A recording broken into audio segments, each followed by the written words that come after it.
Thank you, everybody, for coming. So this is a presentation that merges Silicon Valley with the running community. So for those of you who don't know me, I run with the camera. I'm usually the guy taking pictures the whole way, post it all on the Trail Runners blog. But because I work in Silicon Valley as an entrepreneur, I get to try every device everybody makes in Silicon Valley first and get a chance to look at it. And I'll tell you, building up this year, this has been the absolute craziest time to be doing these sorts of things. So you guys all know me, data nerd. That's very important here because really the big boom that's about to happen in technology is you're about to have more data about your body and what it's doing in your brain than ever before. And just about the products I know that are being released in the next 6 to 8 months, which half my slides got stripped away as soon as they found out it was going to be made live. So if you really need to know a date on any release, you just contact me afterwards. This should be Forrest Gump, but I did want to tell people, we all know the motivations for running. You don't need a technology device or a social network or anything to tell you to go out and run. Running is all about pure joy.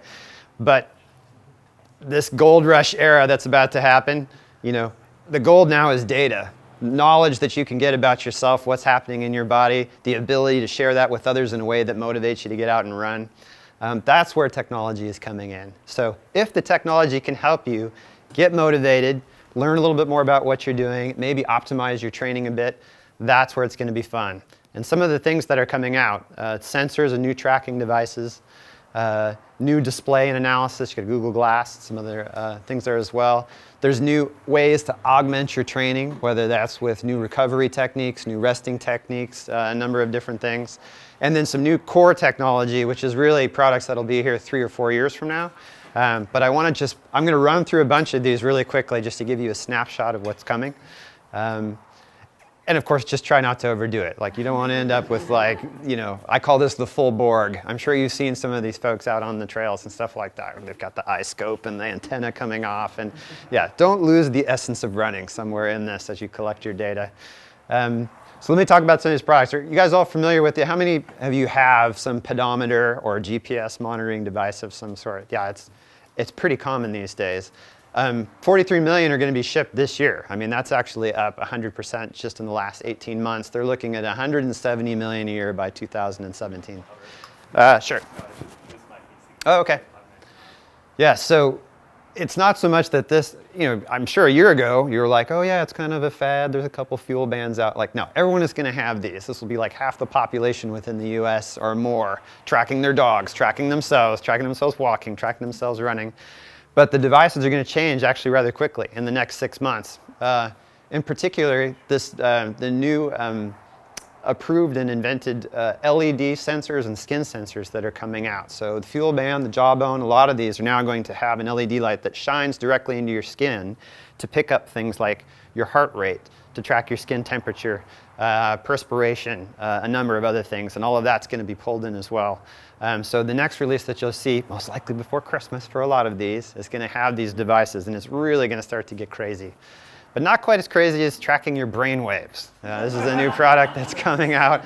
And by the way, my favorite place to go look for a lot of these things is Kickstarter and Indiegogo, these crowdsourcing places where any engineer and a designer gets together and comes up with something crazy. 30,000 people will buy it before they've even seen it. This is one of them.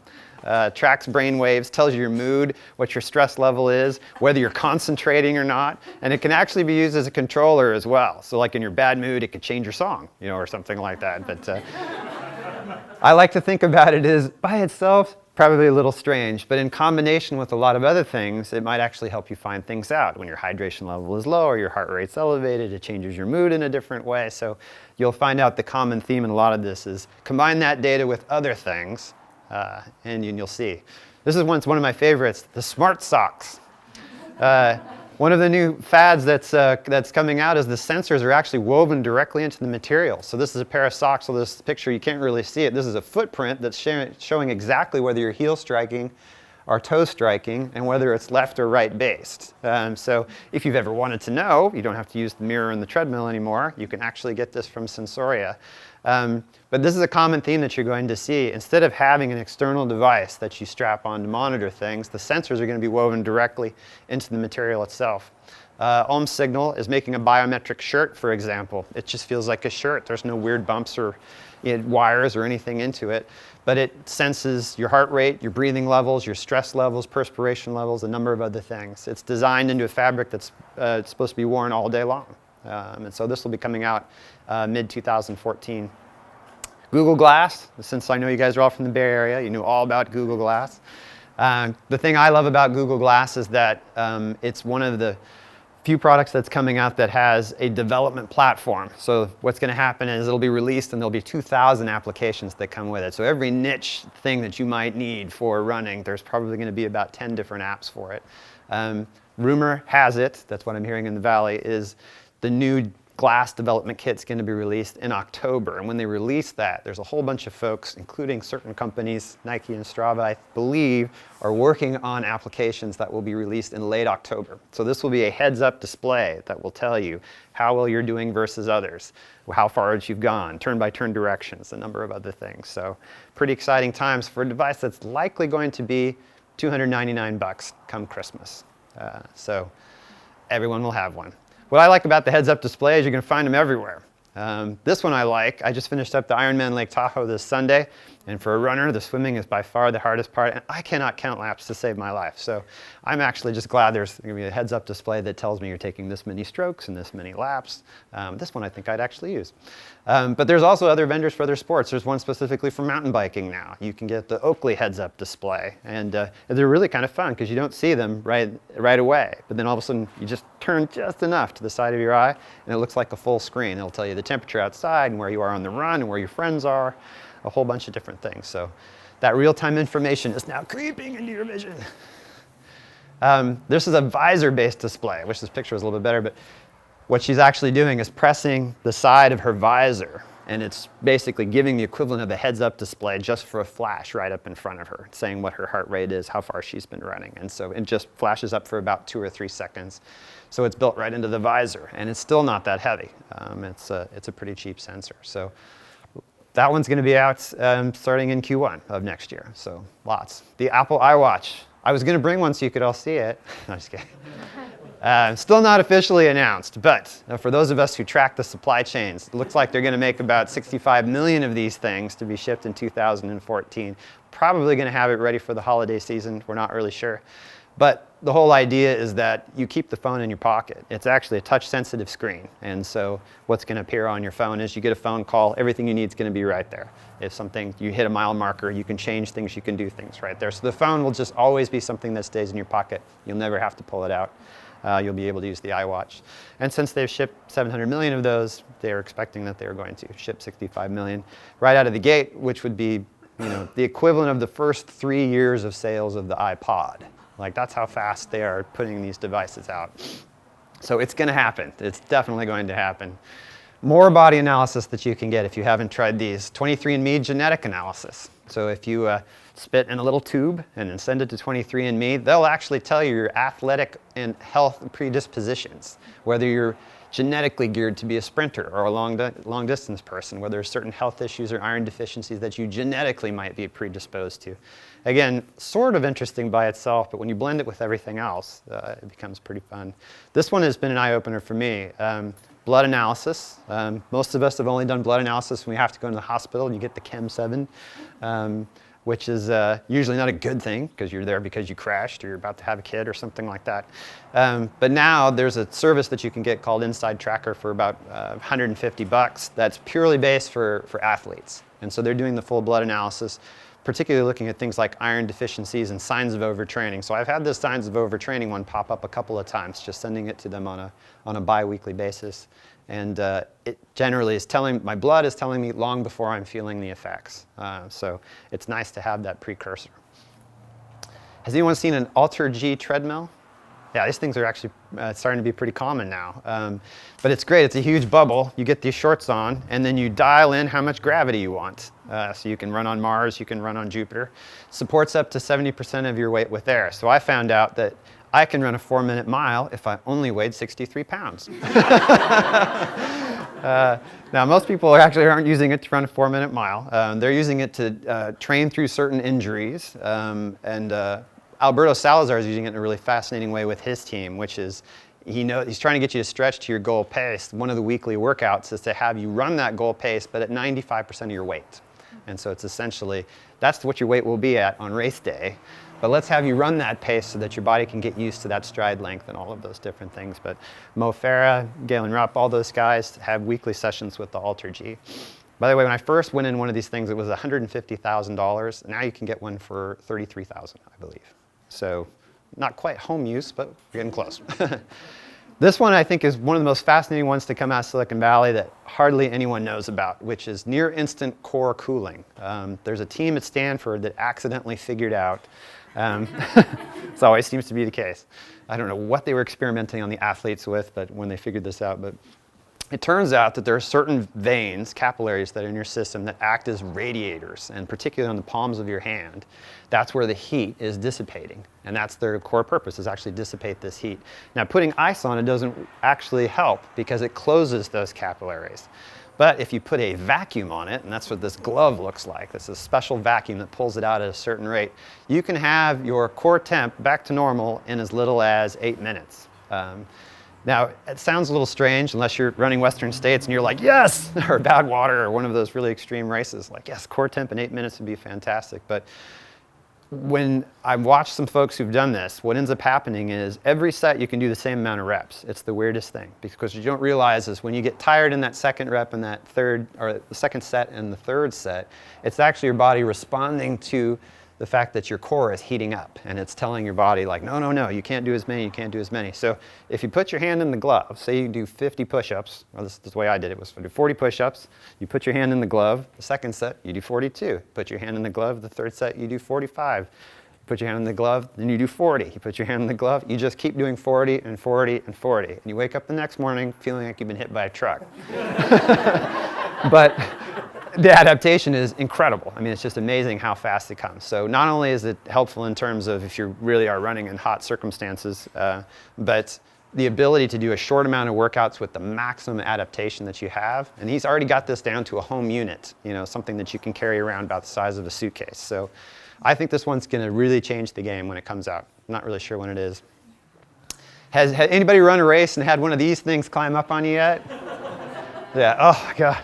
So I was in Switzerland a month and a half ago, and there was a flat-out drone war, chasing Kilian Jornet across the, yeah, there's like 2 or 3 different representations. These things have 2 to 3 mile range, and you can usually spot the guy. He's got a pair of goggles on, he's just sort of staring into space with his remote control. He's actually looking at the viewfinder right here. So I met a guy in France who develops these. It's still a little questionable whether the FAA thinks these are okay, given that the range can fly out of the line of sight. And as I was talking to him on the phone about, well, how much can it carry and how useful could it be, he said, well, look out your balcony, you know, of your hotel. And sure enough, there was a drone there with a newspaper and a cup of Starbucks. And I was like, wow, okay, that's just a little crazy. And then I put it on and flew it down the Champs-Élysées, and you know, it was really super fun. And it crashed, and then we had to go figure out where it went. But so even at the Ironman race on Sunday, there was a couple of these buzzing around as well. I think the drone wars have just begun. You're going to start seeing these everywhere.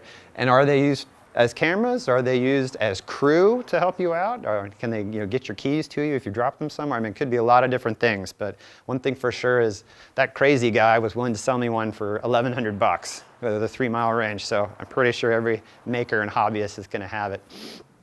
A few others, if you have $70,000 to spend on a home unit, there's cryo tanks now that you can jump into and basically get an ice bath in 90 seconds because it is so cold. Like, you get the same effect of having a 10 to 20 minute ice bath in 90 seconds. The NFL loves these. Every NFL training room has one now. The DEXA X-ray, these are actually starting to be pretty common too. It's a lightweight X-ray, but what will happen is, say you just ran a marathon and you're feeling sort of like, I've got some odd tension on my right-hand side. This X-ray will do a full body scan in about 10 minutes and just break it down. Bones, tendons, muscles, more on the right, more on the left. Really start to give you an idea of where you're seeing the pressure, where you're seeing the swelling, so that a masseuse or orthopedic person can actually get in and right in those areas. And because it's so quick and easy to do, they're actually quite cheap. So you don't have to go to a full doctor's visit. They've got a bunch of these at Stanford right now. So the DEXA X-ray is helpful in some cases. There's another one of those, I'm not sure how helpful it is. It'll tell me your right leg is 3% more muscle mass than your left leg. I'm not really sure what to do with that, but it is kind of interesting to see it. The one part I thought was helpful was they did a DEXA X-ray scan on me right before the Tahoe Rim Trail 100-mile race and right after. And I learned a lot about why you train for those races. So the first one actually showed that everything looked pretty normal, except for my tendon density was very, very high. And I couldn't figure out why there was. And they're like, you'll see afterwards. And then I came in afterwards, and two other things popped up. One is there was this spider web pattern across all of my bones. And it's like, those are all microfractures from running 100 miles. And then the other thing was the cartilage density that I had in between the bones had tripled in size. And so it was basically like the strong tendons were holding together this pillow of cartilage that was allowing my bones to heal. And they said, yeah, you'll be fine in about 3 weeks. And, but when you really see it up close, you get an idea of what your body's able to do when you train it to do those things. And then inflatable compression, maybe you've seen these around. Have you seen these guys with the big boots? I saw one on Virgin America. Somebody actually whipped them out right there in coach, started inflating his legs up. I thought it was hilarious, and it must be socially acceptable now. But yeah, it's super compression, definitely. It's been used in hospitals for a long time. One piece of core tech that I'll talk about, graphene-based supercapacitors. So only if you're like a mega nerd would you care about this stuff. But what I will say is graphene is actually a very, very powerful thing. It's sort of like graphite, but it's also really, really cheap and biodegradable. And some guys have recently figured out that they can use it to be a capacitor for a battery. And essentially what's going to happen is they've already been putting graphene in the lithium-ion batteries. That's what's made the lithium-ion batteries 10 times better than they've been just in the last 4 or 5 years, thanks to Apple and Samsung and everybody demanding batteries that can last longer. These ones are cheap, they're biodegradable, they're 20 times more powerful than the lithium-ion batteries that we have today. And the reason that this is on a picture of a DVD is the guy who came up with it used his own home DVD burner and actually created the first set of batteries right off of that. So when you're starting there, like this isn't a huge expensive process, and I believe the batteries will be able to keep up with all of these crazy devices that we're going to have on ourselves. So that's my whirlwind tour. Thank you so much for giving me some time. If you ever want to see what happens when you take all of this data and crunch it in a big data mining cloud and try to figure out why it is you get the runner's high, I've got another presentation that's online that talks all about that and my relentless pursuit to figure out what chemically is happening to make the runner's high happen. Haven't quite got it yet, but I'm getting there. Maybe it's the brainwaves. We'll put that on in Q1 and we'll see. But if you have any questions, come and find me afterwards. Thanks, guys.